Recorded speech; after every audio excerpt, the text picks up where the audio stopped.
Жестока вербална расправија на седницата на Советот на општина Кочани, во која за малку ќе дојдеше и до физичка пресметка помеѓу советникот Аки Акиов и координаторот на советничката група на ВМРО ДПМНЕ Мирче Стојков.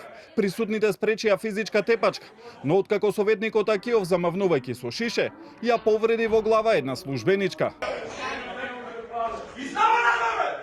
Според информациите интервенирала и полицијата, а инволвираните се повикани во полициска станица.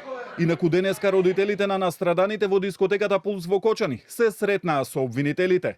Средбата доаѓа откако претходно тие доставија официјално барање да им се образложи поднесеното обвинение и неговата содржина, кои се опфатен, на кој е иземен и зошто. Детали за сега не се соопштуваат.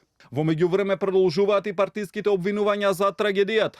Од опозицијската СДСМ обвинија дека преку фирма во сопственост на сопруга на началникот на СВР Штип биле исплаќани паушали за полициска заштита на локали, меѓу кои и дискотеката Пулс. Истата таа фирма, според нашите сознанија, може би водела фиктивно сметководство за фирмите поврзани со дискотеката Пулс.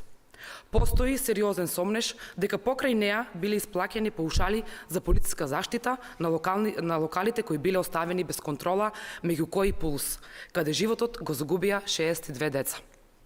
И уште потежок е сомнежот дали токму тие пари од поземјето завршувале во кампањите на ВМРО ДПМНЕ. Собственичката на фирмата Салтировски консалтинг преку допис до медиумите демантира дека фирмата била поврзана со компаниите кои управувале со дискотеката Пулс и дека добивале паушали и тврди дека СДСМ изнесува клевети.